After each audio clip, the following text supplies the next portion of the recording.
Greetings fellow Decepticons, Sound Blaster 1987 here on my first ever Blokees Transformers model kit review. Today, from Wave 4 of the Galaxy version series, I'll be looking at Ultra Magnus. Now, for those who don't know, Blokees are a Chinese line of miniature, fully articulated model kit Transformers figures, which don't transform, but some of their variants have been engineered to combine, such as the, Galaxy Defender super duper mini version of the Constructicons vehicle forms, which have been given the engineering to combine into Devastator. I'll review those as their time comes, but for now, with the Galaxy version Wave 4 set, you get 2 packs of blind packed pieces and a uniform instruction leaflet, which contains different specialized instruction steps for constructing each of the individual models. You'd think that Shockwave would be the one that has the most emphasis in the instruction sheet due to his being the main figure of this particular wave and being the one with the chase variant. Now, I'll show you first how to build the Ultra Magnus Blokees model kit, and then I'll review it as an action figure with the articulation and size comparisons and such. So what you want to do first is open the bags and get all the pieces laid down in front of you so you can see what you're doing. Like so.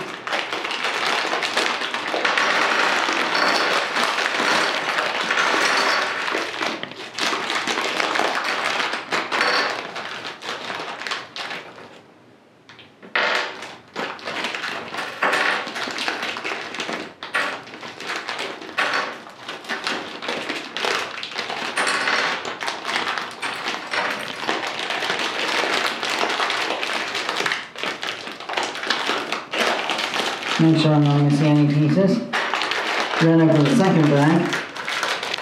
And in here you'll find the display stand and a couple of bonus sprues of parts for like shoulder joints and swappable hands and that kind of thing.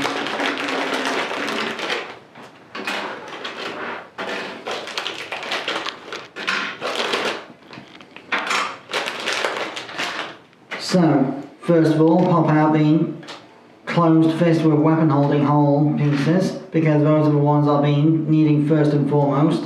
There are also splayed open gesturing hands with a slot of a palm for certain accessories to peg into.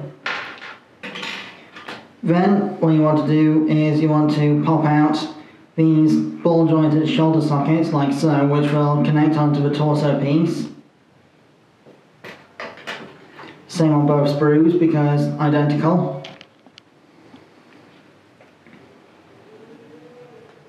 Please bear with me as the construction process begins, everyone. The only reason I'm building this on camera is because of the response to my community tab poll about whether or not to do so.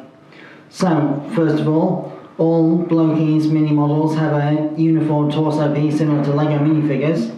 What you need to do first is attach these ball jointed shoulder sockets onto them, like so, to give the arms a sort of butterfly joint and more range of motion.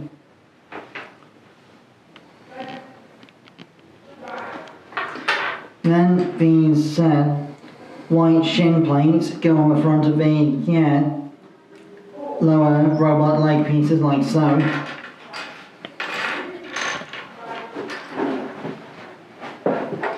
Which then peg into where these pieces will fill out the calves like so to fill out the leg. Then these little completely transparent ball joint sockets plug in underneath like so to attach to where the feet would go. Apologies for the background noise, fellow Decepticons, it's a bit chaotic in the filming location at the moment. So that's one lower leg finished. Now to do the same on the other side.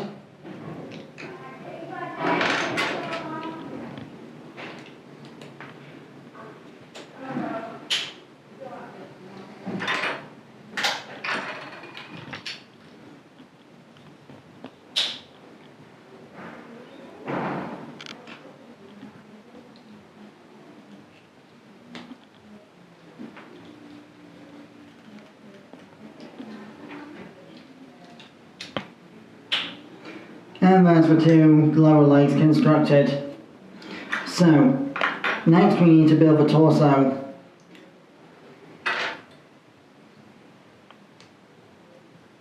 As you can see, this internal piece here has got a matrix of leadership sculpted into it.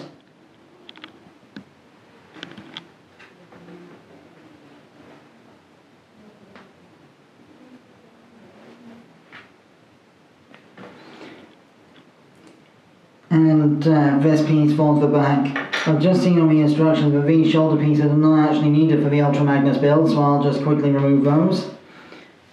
Because some of the more bulky armour designs do have their own individual ball joints on the torso, sculpted chestplate armour and such, which makes the included ball joint pieces unnecessary. So you want to start by pegging these bits together like so. Make sure they fit securely on either side of the torso piece. And then use a third one of these transparent bits to create the neck socket like so. Then plug the Ultra Magnus front chest plate onto the matrix cavity piece like so.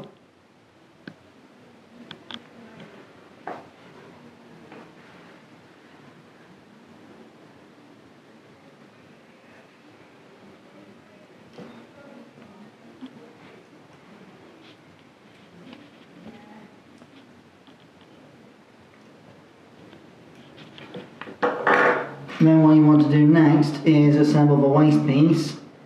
So this section with the joints, then two panels on either side, friction those into position, making sure that the printed detail faces forward when you're attaching the waist to the main torso, like so.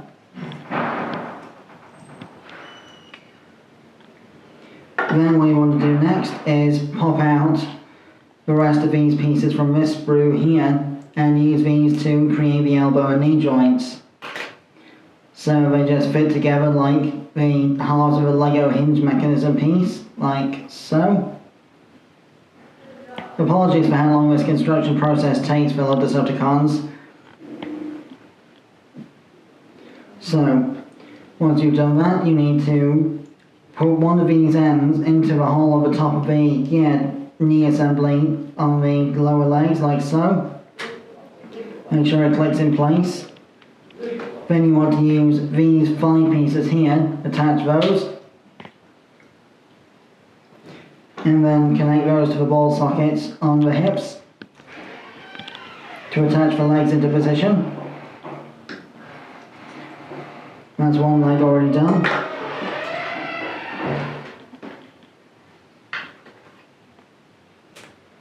Pop out the pieces for the knee joint yet again.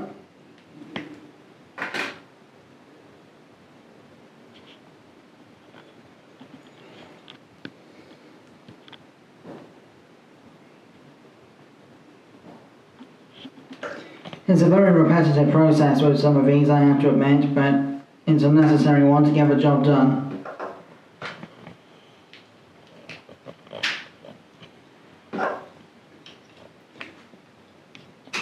So, now the legs are in place, you can get a good idea of how tall Ultra Magnus is going to be.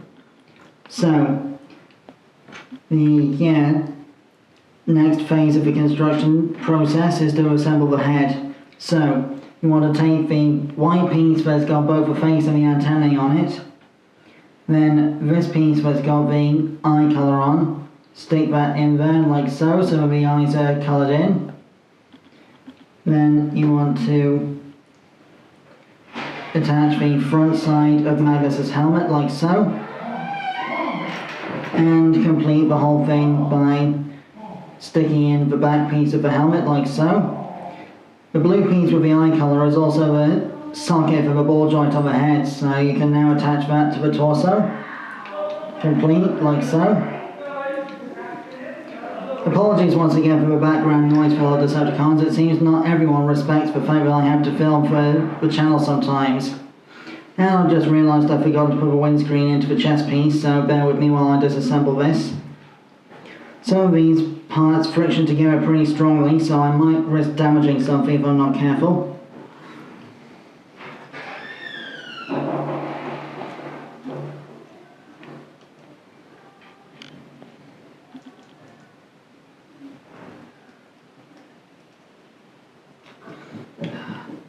Sorry fellow Decepticons, bear with me, I'm going to have to jump cut this one.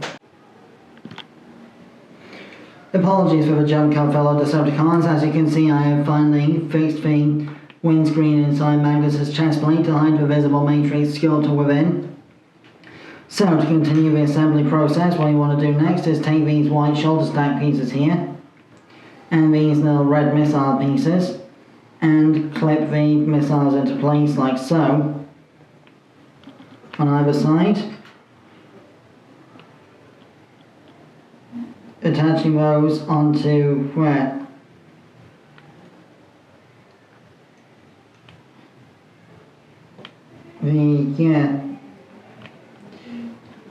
Hang on.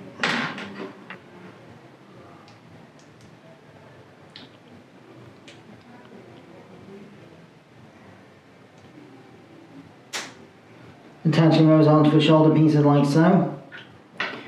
Then same on both sides. Missile into shoulder stack. Shoulder stack attaches to shoulder armor piece.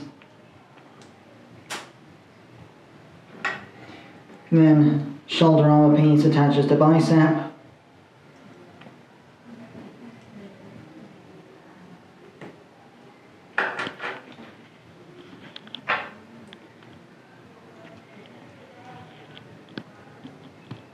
Like so.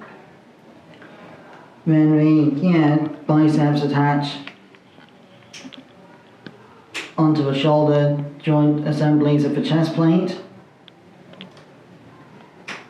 Very fiddly process this, but it's got to be done. Finally, the swappable hands plug into the opposite ends of the forearm sockets, like so.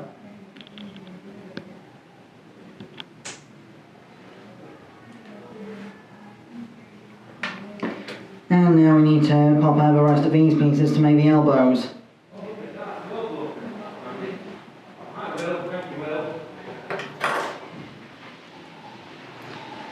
Apologies once again for the background noise, fellow Decepticons. It's not easy to get the quiet space you need for this kind of filming around here. So what you want to do is you want to put one end of the elbow joint in the forearm piece like so. Again, pushing it into position securely.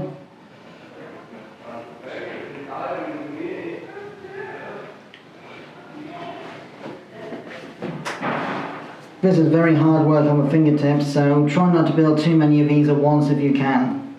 Then the other end goes into the forearm, into the bicep like so, and that's one arm completed. Let's give Ultra Magnus his rifle. And I'll just quickly pop out the other parts, and then I can actually get around to reviewing this thing like an action figure.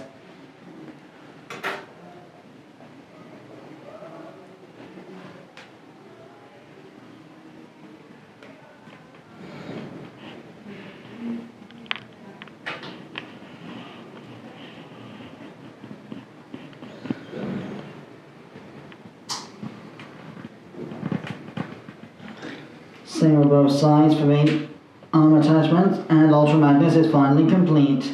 This set also includes an energon cube, which doesn't exactly fit in Ultra Magnus's hand, and it doesn't go over the closed fist like a boxing glove either. But it is an accessory that you can have him posed with if you feel so inclined. And there's also a couple of peg holes on the back of the chest plate for you to attach Sideswipe's jetpack to for an Optimus Prime flight movement type of thing. So, this is what Ultra Magnus's car carrier armoured form looks like in Blokees form. So, now that the actual construction process has been completed, it's time to review this thing like a normal action figure. So, ball jointed head, ball jointed shoulders with a little bit of frustration due to the way the engineering works for this particular model. Bicep swivel, or elbow swivel rather. Just over 90 degrees bend of the elbow and a little bit ever so slightly back the other way because of the way the joints are engineered. Ball jointed wrists. Pop off and swap about hand movement. Weapon ports on the forearms and such as well. Waist swivel. Ball jointed hips, which can come off if you're not careful, so be mindful of that. Swivel above the knee, just over 90 degrees knee bend, and ball jointed ankles, same as all Blokees Galaxy Edition type figures. For size comparison, here is Ultra Magnus next to Blokees Tarn, who I'll be reviewing next. The Transformers Legacy version of Tarn, the actual transforming one. And for a more normal action figure size comparison, Hasbro's Power Rangers Lightning Collection Lunar Wolf Ranger. So, as I said before, all Blokees come with a swappable pair of hands. There's open gesturing hands with a slot of a palm for accessories to tab into. And the elbow and knee joint sprues also have a reversible little pin thing with an Autobot symbol on one side and a Decepticon symbol on the other that can be attached to the weapon ports of the forearms. Like so. Almost like the key to a clockwork wind-up robot. And the cavities underneath Ultra Magnus' feet can fit into the holes on this display stand like so.